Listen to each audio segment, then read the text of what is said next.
신명기서 강의 27번째 시간을 갖겠습니다. 오늘부터 3주간 단절 시리즈로 말씀을 증거하도록 합니다.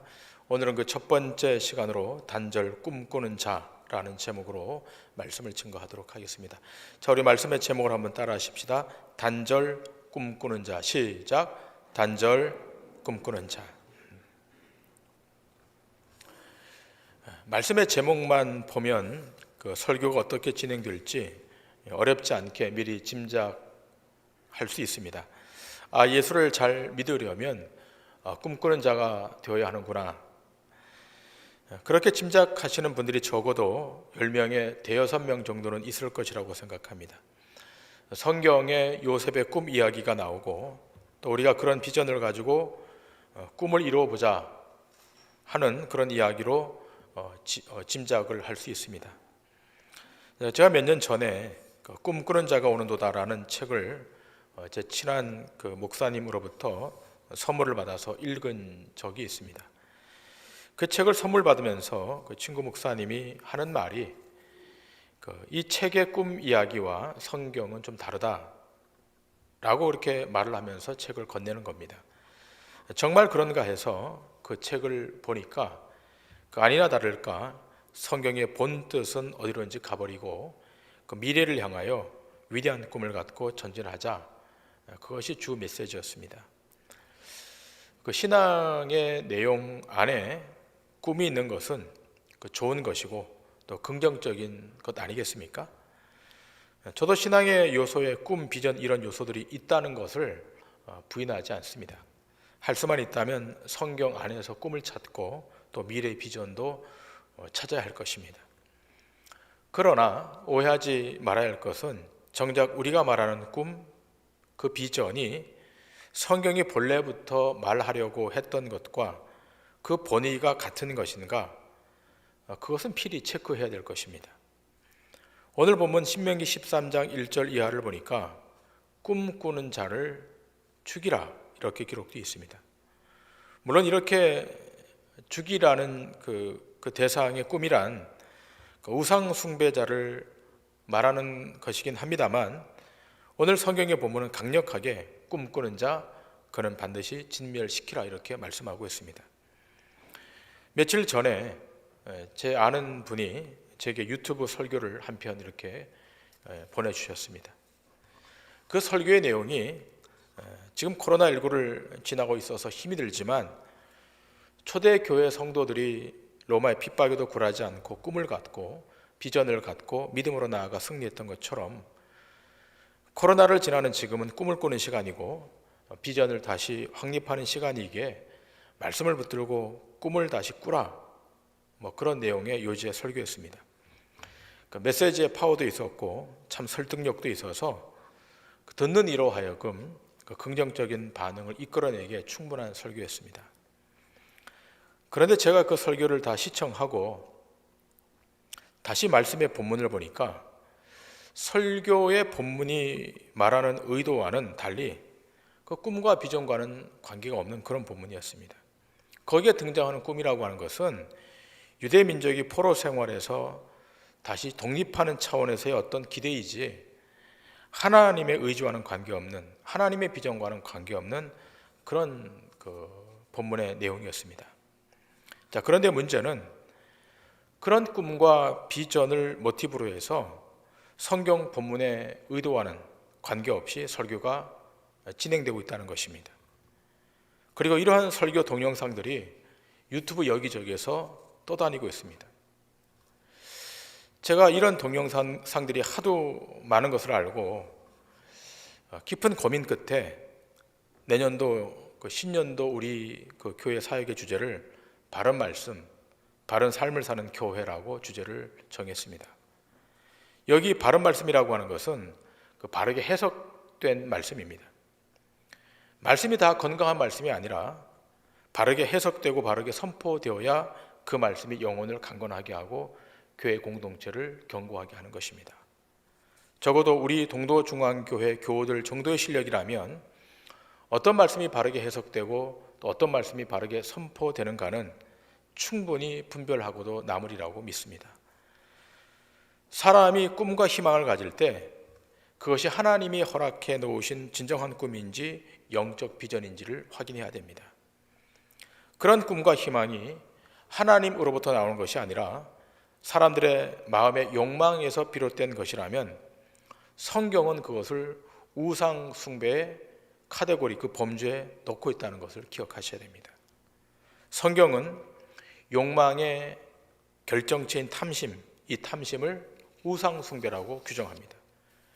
바울은 골로새 교회 편지하며 이렇게 공고하고 있지 않습니까? 골로새서 3장 5절의 말씀입니다. 그러므로 땅에 있는 지체를 죽이라. 곧 음란과 부정과 사욕과 악한 정욕과 탐심이니 탐심은 우상 숭배니라. 여러분, 탐심이 무엇입니까? 무엇인가를 더 가지려고 하는 과도한 욕망, 또 타인의 것을 더 소유하려고 하는 지나친 욕심이 탐심 아니겠습니까? 성경은 이 탐심이 분명히 죄라고 규정합니다. 바울은 로마서에서도 이렇게 말합니다. 로마서 7장 8절입니다. 죄가 기회를 타서 계명으로 말미암아 내 속에서 온갖 탐심을 이루었나니. 자, 죄가 기회를 타서 탐심을 이루었다는 겁니다. 자, 그런데 이 탐심의 끝이 무엇인가 하면 하나님이 위치할 자리에 물질이 위치하여 하나님을 그 탐심의 도구로 전락시키는, 물질이 우상이 되고 물질이 경배의 대상이 되는 결과를 초래하는 것을 말합니다. 세상의 희망을 노래하고 인간의 가능성과 인간의 능력을 믿자고 하는 것이 다 선한 것처럼 보이지만, 그러나 그 안에 인간의 어떤 욕망을 충족시키려고 한다면, 또 그래서 그것을 절대화해서 어떤 형상을 쫓거나 또 형상을 추앙한다면 그것은 우상숭배인 것입니다. 자, 오늘 본문 신명기 12장 29절 이하의 말씀을 보십니다. 내 하나님 여호와께서 내가 들어가서 쫓아낼 그 민족들을 내 앞에서 멸절하시고 내가 그 땅을 차지하여 거기에 거주하게 하실 때 너희는 스스로 삼가 내 앞에서 멸망한 그들의 자취를 밟아 올무에 걸리지 말라. 또 그들의 신을 탐구하여 이르기를 이 민족들은 그 신들을 어떻게 섬겼는고 나도 그와 같이 하겠다 하지 말라. 내 하나님 여호와께서는 내가 그와 같이 행하지 못할 것이라. 그들은 여호와께서 꺼리시며 가증히 여기시는 일을 그들의 신들에게 행하여 심지어 자기들의 자녀들을 불살라 그들의 신들에게 드렸느니라. 내가 너에게 명령하는 이 모든 말을 너희는 지켜 행하고 그것에 가감하지 말지니라. 자, 지금 가나안 땅에 들어갈 제2세대 이스라엘 백성에게 말합니다.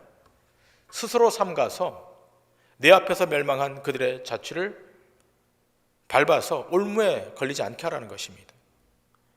그들의 신을 탐구해서 연구해서 그 민족들이 섬기는 그 신을 따르지 말라는 것입니다. 왜 이렇게 강력히 말씀하시는 겁니까? 그 신들은 한결같이 인간의 탐욕의 기인에서 만들어진 정욕의 산물이기 때문에 그 신을 탐구하다 보면 결국은 우상 숭배의 자리로 가기 때문인 것입니다. 이런 우상 숭배가 극에 달해서 이 가나안의 족속들이 어떤 행위까지 했다는 겁니까? 자기 아들을 산채로 제단에 올려놓고 불살랐다는 겁니다.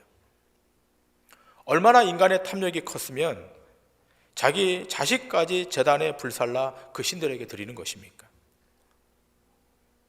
여러분 생각해 보세요. 사람의 그 부정한 생각으로 만들어진, 금으로 만들어진, 동으로 만들어진 그 자연물, 그 우상들이 여러분 인간에게 어떤 요구를 합니까? 하지 않습니다. 우상에게 눈과 입과 코와 귀를 만들어 놓지만 그 우상은 보지도 못하고 말하지도 못하고 듣지도 못하고 냄새도 맡지 못합니다. 그런데 왜 그런 우상을 만들어서 섬기는 것입니까? 인간 속의 욕망을 이루기 위함인 거예요. 자신의 욕망을 밖으로 투사시켜 내어야 하는데 그 욕망을 받아줄 대상물이 필요하기에 우상을 만들어내는 겁니다. 정성을 다해 바칠 테니까 자기에게 원하는 복을 달라는 겁니다. 그 우상이 그렇게 한 번도 요구한 적이 없는데도 우상 숭배자 스스로 그렇게 만들어 놓고서 혼자 말하고 혼자 반응하는 거예요. 스스로 거기에다가 자기 체면을 거는 겁니다.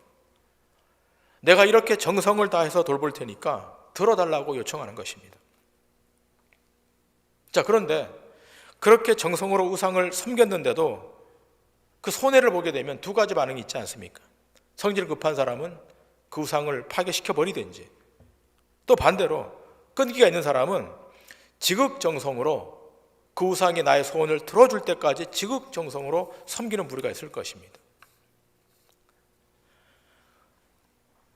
그러나 오늘 성경은 뭐라 그럽니까? 절대로 너희들이 그 땅에 들어가서 그런 우상을 섬기지 말라는 겁니다. 절대로 합하지 말라는 겁니다. 섞이지 말라는 것입니다. 이런 경고가 있음에도 불구하고 왜 끊임없이 이스라엘 백성들이 이 우상 숭배에 빠지는가? 하나 요인이 있습니다. 그것은 그 우상 숭배자들로부터 이적과 기사가 나타나기 때문입니다. 자, 오늘 본문도 증거합니다. 신명기 13장 1절, 너희 중에 선지자나 꿈꾸는 자가 일어나서 이적과 기사를 내게 보이고, 가짜 선지자, 가짜 꿈꾸는 자들이 이적과 기사를 행하고 보인다는 거예요. 그럴 수 있습니다. 여러분 한번 생각해 보세요. 우리 지역에 매년마다 열리는 단오제, 여러분 그 단오제의 중심에 무엇이 있습니까? 굿판이 있습니다. 무형문화재로 그렇게 다루어지고 있지만, 만약 문화재라고만 하기에는 좀 무리가 있지 않습니까? 여러분이 단오제 가보셔서 아시겠지만 단오장 중심에 굿판을 열어놓고 거의 열흘 가까이 그 판을 진행합니다. 그런데 그 굿을 주도하는 무당 중에 두 부류의 무당이 있지 않습니까? 한 부류는 세순무이고 한 부류는 강신무입니다. 그 세순무는 그 선대가 무당이었기 때문에 대를 이어서 무당이 되어 무당일을 하는 사람이고, 이 강신무는 이른바 신병을 통해 신이 들려서 내린 굿을 받아서 실제로 무당일을 하는 사람이에요. 이 두 종류의 무당이 있습니다. 자, 그런데 실제로 그 서슬퍼런 작두 위에 올라가서 춤을 추고 그 굿판을 이어가는 사람은 누굽니까? 강신무입니다. 숫돌에 칼을 날카롭게 갈아서 그 위에 종잇장 하나 올려놔도 베일판인데 거기다 사람의 발을 올려놓고 거기서 춤을 추는 거예요. 근데 발이 베이지 않습니다. 얼마나 신기합니까? 우리가 그러한 신기한 현상을 어렵지 않게 매년 남대천 단오장에 가면 볼 수 있습니다. 이런 신비한 현상을 보고 사람들이 그 무당을 집에다 들여다 놓고 굿판을 벌리고 애군을 떨쳐달라고 수백만 원의 돈을 거기다 갖다 바칩니다. 자, 지금 21세기에도 2020년에도 그런 일이 있다면 오늘 성경에 등장하는 이 사건, 무려 3000년 전의 일인데 그 당시 신접한 자들이 이런 기적과 이사를 일으키지 못할 이유가 어디 있겠습니까? 본문도 말합니다. 이적과 기사를 행한다고 말합니다. 그러나 오늘 본문에 모세는 뭐라고 권고합니까? 본문 2절과 3절입니다. 그가 내게 말한 그 이적과 기사가 이루어지고 너희가 알지도 못하던 다른 신들을 우리가 따라 섬기자고 말할지라도 너는 그 선지자나 꿈꾸는 자의 말을 청종하지 말라. 절대로 꿈꾸는 자의 말을 청종하지 말라는 겁니다. 그 선지자들의 요청에 응하지 말라는 것입니다. 자, 그런데 생각해 보세요. 이 꿈꾸는 자들, 이 거짓 선지자들이 저주와 복을 선포하는데 그게 그 자리에서 일어나고 있다면 누가 그들의 말을 듣지 않겠습니까? 그러나 하나님은 양보하지 않으십니다. 너희 앞에 표적과 기사가 나타날지라도, 그렇게 행하는 자들이 있을지라도 절대로 거기에 동하지 말라는 겁니다. 따르지 말라는 겁니다. 그들이 전하는 신이 너희가 아는 여호와 하나님을 떠나게 만든다면 그들을 진멸시키라, 그들을 소멸시키라는 것입니다. 자, 오늘 본문 5절을 보십니다. 그런 선지자나 꿈꾸는 자는 죽이라.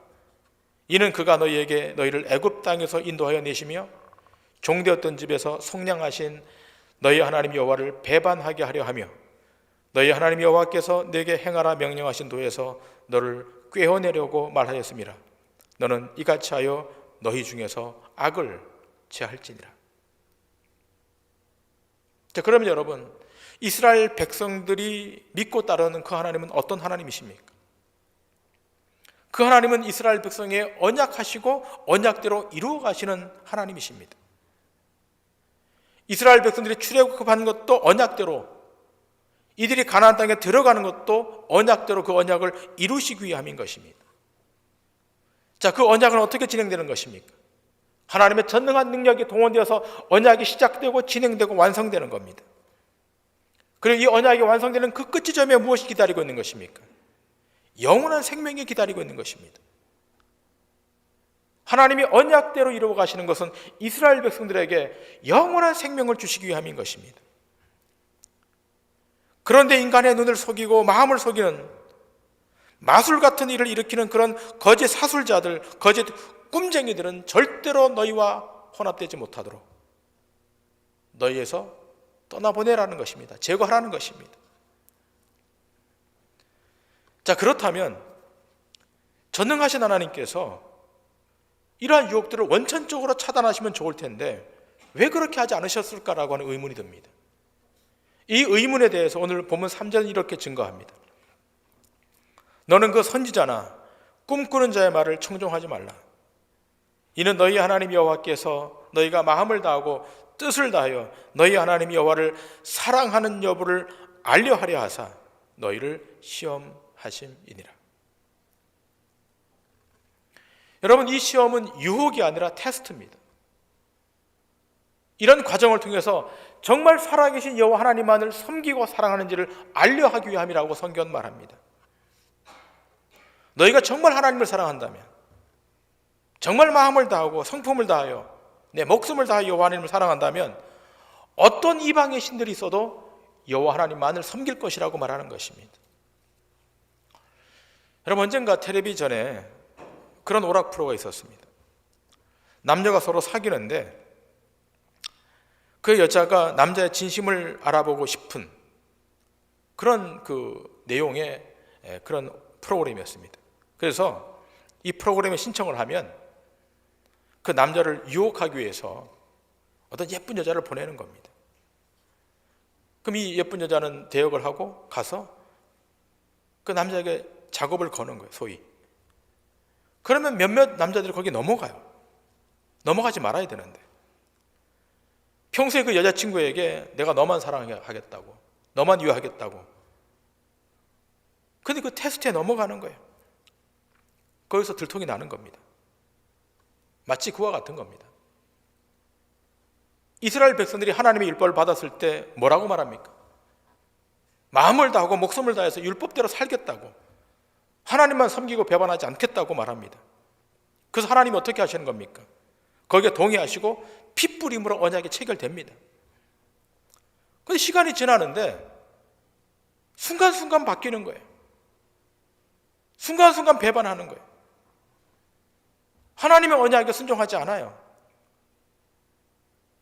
하나님의 약속의 말씀보다는 눈에 보이는 표적과 기사를 따라가요. 왜 그래요? 훨씬 더 매력적이니까. 실시간으로 확인되니까. 뭐가 받쳐지면 뭐가 나오니까. 그 서사시대를 통과하고 통일왕국, 분열왕국을 지나가는데 한결같이 모든 이스라엘 왕들이 다 우상을 섬겨요. 몇몇 왕을 제외시켜 놓고 북쪽은 북쪽대로, 남쪽은 남쪽대로 수많은 왕들이 그 우상을 숭배하는 거예요. 왜 그렇습니까? 우상을 숭배해 보니까 현실적인 덕이 있거든요. 그래서 더 많은 복, 더 많은 부여를 누리기 위해서 심지어는 아들까지 제단에 바치는데 그 왕이 누굽니까? 아하스 왕입니다. 열왕기하 16장에 보시면 이 아하스 왕이 얼마나 우상 숭배에 충실했던지 결국은 우상신 앞에 자기 아들을 불태워서 불살라 버립니다. 자, 본문 한번 보도록 하시겠습니다. 열왕기하 16장 10절 이하.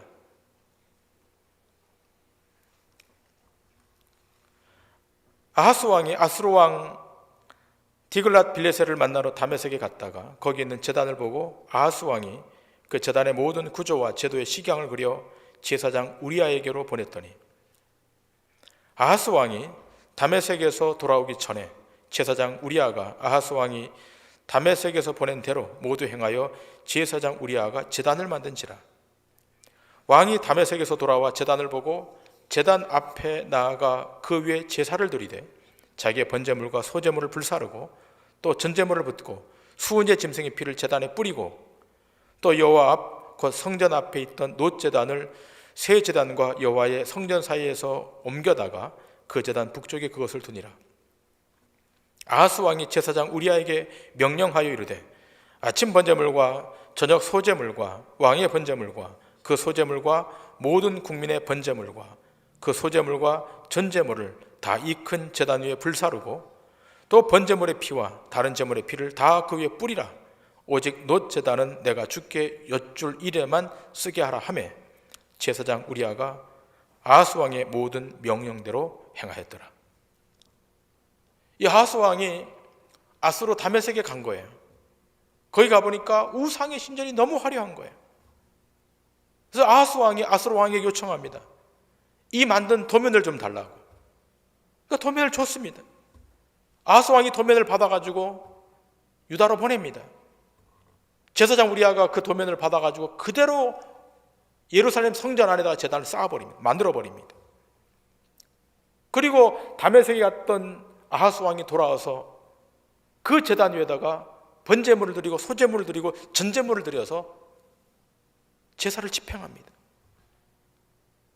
하나님의 방식대로 제사해야 될 아하스 왕이 이방 신전에 있던 제단을 가지고 와서 거기다가 지금 제사를 드리는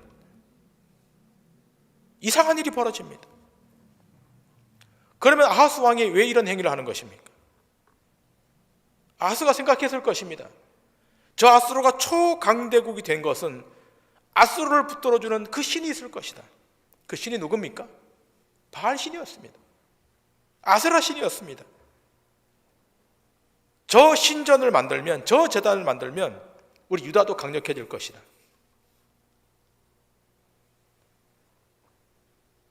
여러분, 이것은 그 시대나 오늘의 시대나 다를 바가 없습니다. 여러분, 지금 세상의 제일 초강대국은 미국입니다. 넘버 2는 중국입니다. 미국과 중국을 반대하면 살아가기 참으로 힘든 세상에 우리가 살아갑니다. 그래서 우리 정부도 얼마나 이 강대국의 눈치를 보며 사는지 좀 때로 보면 애처로울 때가 있습니다. 이것은 정치의 영역만이 아니라 국제사회 영역만이 아니라 이런 꿈을 제시하는 이런 것들은 신앙의 영역 안에서 일어나고 있음을 자각하셔야 됩니다. 제가 한 2년 전에 경기도 어느 도시에 어떤 교회 앞을 이렇게 지나가는데 교회 벽면에 2030 비전을 이루자라고 하는 큰 현수막이 아름답게 걸려 있었어요. 독특하다 속으로. 또 제 눈에 들어와서 제가 차를 잠깐 멈추고 그 교회에 들어갔습니다. 그랬더니 그 교회 로비에 2030에 대한 구체적인 비전이 거기 기술되어 있었습니다. 저는 2030이라고 그래서 20대, 30대를 중심으로 두고 사역하자 그런 취지인 줄 알았는데 그게 아닙니다. 2030은 2030년까지 2,000명의 선교사를 파송하고 충성된 3만 명의 성도를 만들자. 그것이 비전이었습니다. 제가 속으로 와, 대단하다. 그러고 그 교회를 나왔습니다. 여러분, 참고로 지지난주에 우리 교회 와서 말씀했던 주민호 선교사가 우리 교단 파송 선교사 숫자를 말했지 않습니까? 756명이라고. 우리 교단 3,400개 교회가 파송한 선교사 숫자가 756명인데 이 교회는 한 개 교회가 2030년까지 2,000명의 선교사를 파송하겠다는 겁니다. 물론 그런 비전을 가지고 교회를 이끌어가는 것 좋다 나쁘다 말할 수는 없지만 그러나 분명한 것은 그 속에 만일 그 속에 단 1이라도 인간의 어떤 정욕이라든지 인간의 어떤 탐심이 발현되어서 그런 목표를 정했다면 그건 하나님이 기뻐하신 일이 아닐 것입니다. 여러분, 신앙이란 이상향의 꿈을 꾸게 하는 것이 신앙의 핵심이 아닙니다. 십자가가 생명으로 주어졌다면 십자가가 제시하는 길, 그 길이 좁고 협착한 길일지라도, 비록 내가 꾸는 꿈이 실현되지 않는다 할지라도 하나님이 허락해 놓으신 그 길을 진리라고 여기고, 비가 오나 바람이 부나 그 길을 사명의 길로 걸어가는 것, 그것이 신앙의 본질이고, 그것이 신자의 복이고, 그것이 신자의 참된 목표인 거예요. 인간의 본성에 내재하고 있는 욕심, 탐욕, 그건 날마다 제거해야 되는 거예요. 우린 구원을 받았지만 우리의 본성은 여전히 악하기 때문에 이걸 제거하지 않으면 날마다 그것이 발현되는 겁니다. 그것이 내 삶을 지배하지 못하도록, 내 삶의 주체가 되지 못하도록 날마다 말씀으로 정화시켜야 되는 거예요. 그래서 바울이 고백하지 않습니까? 고린도전서 15장 31절에 이렇게 고백합니다. 형제들아, 내가 그리스도 예수 우리 주 안에서 가진 바 너희에 대한 나의 자랑을 두고 단언하노니 나는 날마다 죽노라. 날마다 죽는다는 거예요. 오늘 본문도 그렇게 증거하고 있지 않습니까? 4절 5절에 이렇게 증거합니다. 너희는 너희 하나님 여호와를 따르며 그를 경외하며 그의 명령을 지키며 그의 목소리를 청종하며 그를 섬기며 그를 의지하며 그런 선지자나 꿈꾸는 자는 죽이라. 여러분 기억하셔야 됩니다. 표적과 기사를 보고 따라가는 자들만이 이 범죄에 속한 자들이 아니라, 말로는 복음이라고 그러고 말로는 십자가를 말하면서도 여전히 그의 삶은 탐심을 쫓아가고 있다면 우리도 그 범주 안에 포함되는 거예요. 그래서 사도 바울은 데살로니가 교회 교인들에게 편지하면서 그 기준을 이렇게 세밀하게 제시합니다. 데살로니가 후서 2장 9절 이하입니다. 악한 자의 나타남은 사탄의 활동을 따라 모든 능력과 표적과 거짓 기적과 불의의 모든 속임으로 멸망하는 자들에게 있으리니 이는 그들이 진리의 사랑을 받지 아니하여 구원함을 받지 못함이라. 이러므로 하나님이 미혹의 역사를 그들에게 보내사 거짓 것을 믿게 하심은 진리를 믿지 않고 불의를 좋아하는 모든 자들로 하여금 심판을 받게 하려 하심이라. 사탄도 표적과 기사를 행할 수 있다라고 말해요. 그런 보이는 표적과 기사를 제시하면서 헛된 꿈을 꾸게 할 수 있다는 거예요. 자, 그런데 그 안에 무엇이 없는 겁니까? 진리를 통해 구원에 이르는 생명이 없는 거예요. 그 안에 생명이 없어요. 무당들이 구판을 벌이면서 신비한 일을 행하지 않습니까? 그 안에 뭐가 없는 겁니까? 생명이 없잖아요. 영원한 나라가 없잖아요. 죽음을 넘어서는 초월의 세계가 없잖아요. 이 세상에 제시된 참 진리는 무엇입니까? 예수 그리스도, 그분이 진리인 것입니다. 예수 그리스도만이 길이요 진리요 생명인 거예요. 이 진리 안에 우리가 거하고 있다면 우리는 다른 표적을 구할 필요가 없는 거예요. 다른 이적도 원하지 않으셔야 돼요. 오직 구하는 것이 있다면 요나의 표적밖에 없는 거예요. 여러분, 요나의 사건을 기억하지 않습니까? 요나가 불순종해서 바다에 버림을 받습니다. 물고기 뱃속에 들어갑니다. 그럼 하나님이 그를 보호해 주시고 3일 만에 꺼내 주십니다. 살려 주십니다. 놀라운 표적 아닙니까? 그러면 그 3일은 무엇을 의미하는 것입니까? 예수 그리스도의 죽음 이후의 3일, 그로 말미암은 부활을 의미하지 않습니까? 세상에는 부활이 없잖아요. 이 세상의 표적은 한 인생의 영혼을 생명으로 이끌 수가 없는 거예요. 어떤 초월적 능력을 행사한다 할지라도, 하늘을 가르고 바다를 가르는 사람이 나타날 자, 그래서 그런 사람이 나타난다 할지라도, 그 사람이 우리의 속마음을 훤히 다 들여다본다 할지라도 그가 우리 인생을 저 영원한 생명자로 이끌 수는 없는 거예요. 참된 생명, 영원한 삶, 사망을 넘는 영생으로의 길은 오직 예수 그리스도 안에만 있는 줄 믿습니다. 사도 요한은 말합니다.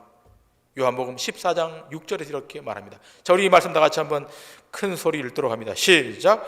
예수께서 이르시되 내가 곧 길이요 진리요 생명이니 나로 말미암지 않고는 아버지께로 올 자가 없느니라. 아멘. 여러분이 비록 세상이 갖는 꿈과 비전을 갖추지 못하고 살지라도, 또 그것을 꿈꿀 수 있는 여력과 능이 없을지라도 예수 그리스도가 나의 소망, 나의 기쁨, 나의 만족임을 알고 자족하고 사신다면 여러분의 생애가 하나님의 손에 이끌려서 아름답게 완성되는 그런 축복의 역사가 반드시 있게 될 줄 믿습니다. 기도하시겠습니다.